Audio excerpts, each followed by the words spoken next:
Olá, meus queridos, tudo bem? Hoje eu vou falar sobre Grécia, vou falar sobre o período homérico. Porque o período pré-homérico eu já passei num vídeo anterior. Então, se você não assistiu, corre lá e assista, vídeo curto. Hoje vou falar do período homérico, que corresponde ao século XII, ao século VIII a.C., um período marcado por profundas transformações no mundo grego, a começar pelo fato de que a civilização grega ela se expande pelos mares e chega até a Ásia Menor. Essa expansão grega ela é produto da primeira diáspora grega e ela vai resultar na colonização de várias ilhas na região do Mar Egeu, por exemplo, que, do ponto de vista geográfico, a gente chama de Grécia Insular. Grécia Insular corresponde às colônias gregas na região dos mares, em especial o Mar Egeu tem bastante colonização grega. No Mar Egeu, os gregos chegam na Ásia Menor e vão colonizando aquelas regiões até chegar à região de Troia. Troia era uma importante cidade ali na entrada do Mar Negro e é uma região comercial muito importante, muito estratégica, porque é a porta de entrada e saída do Oriente e do Ocidente, a porta dos dois mundos. Haverá então uma disputa, uma guerra entre gregos e troianos que foi retratado na obra A Ilíada, atribuída comumente a Homero. Bom, sobre Homero, há algumas questões aí importantes que você deve saber. Primeiro, a gente não sabe se Homero foi um ou foram vários autores, porque ele narra vários eventos, várias guerras em lugares distantes. Isso nos coloca uma certa dúvida sobre Homero de fato teria sido uma pessoa só.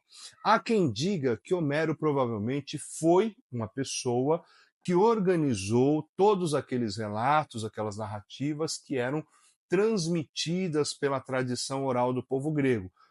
Bom, pelo sim, pelo não, a gente sabe o quê? Que a obra A Ilíada e a obra A Odisseia são atribuídas a Homero. E Homero narra esse conflito na forma de um épico atravessado pelos interesses divinos.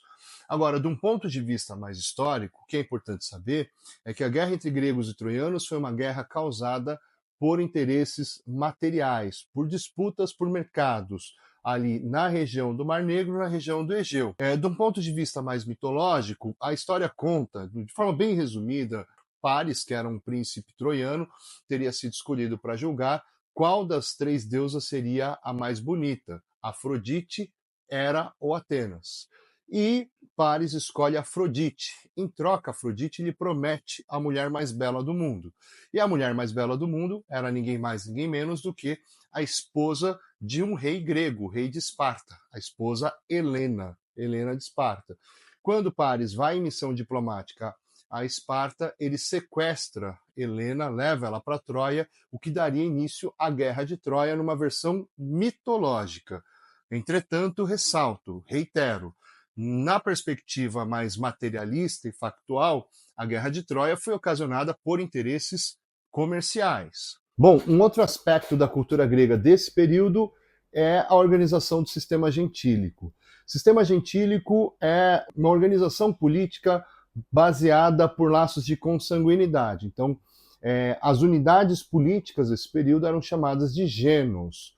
Então, membros de uma mesma família, pai, mãe, avó, irmãos, primos, viviam em terras coletivas e todos trabalhavam e a produção era dividida entre os membros dessa mesma família. Então, o que caracteriza o sistema gentílico é uma organização familiar cujas terras são comunais e o trabalho é coletivo. Por que o trabalho é coletivo? Você tem pouca desigualdade social na medida em que todos aqueles que contribuem têm como retorno uma parcela da produção para sua sobrevivência. Então, no sistema gentílico, a gente entende que havia pouca ou nenhuma desigualdade, uma vez que tudo que era produzido era dividido entre todos. E ali a regra era clara: se não trabalhou, não come. Se você não trabalhar, não contribuir, você também não recebe. Bom, esse sistema durou até o século VIII a.C. Por quê? Porque a população grega começa a crescer num volume muito maior do que a capacidade de abastecimento agrícola. Então, o crescimento vegetativo é maior do que a disponibilidade de terras férteis para abastecer essas sociedades.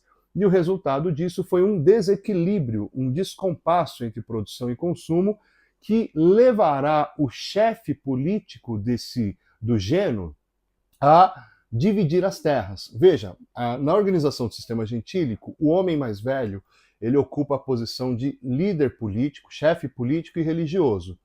E ele passa, então, a dividir as terras da comunidade de forma desigual, dando terras mais férteis e terras maiores para aquelas pessoas mais próximas e prejudicando, dando terras menos férteis ou terras que não produziam absolutamente nada, ou até mesmo deixando parte da família sem terra, aqueles membros que, por exemplo, não eram tão próximos ou tão ligados com ele. Então, o que vai haver é uma distribuição desigual da terra e a instituição da propriedade privada. Então, a propriedade privada, ela não apenas desintegra com o sistema gentílico, como ela também institui a desigualdade dentro dessas comunidades. Bom, o resultado disso é que essas populações sem terras vão ter que buscar terras em outras áreas. E aí a gente vai ter um novo movimento de expansão da civilização grega, conhecido como a segunda diáspora. Diáspora significa dispersão. Então a gente tem a segunda dispersão do povo grego, o segundo espalhamento do povo grego pela Europa. E essa segunda dispersão é motivada justamente pela busca de terras agricultáveis, busca de terras férteis. Nesse momento, os gregos se expandem, chegam até o Mediterrâneo e vão fundar colônias no sul da Península Itálica. Bom, do período homérico é isso. No próximo vídeo eu falo do período arcaico e, sobretudo, das diferenças entre duas cidades muito importantes que são Atenas e Esparta. Beleza?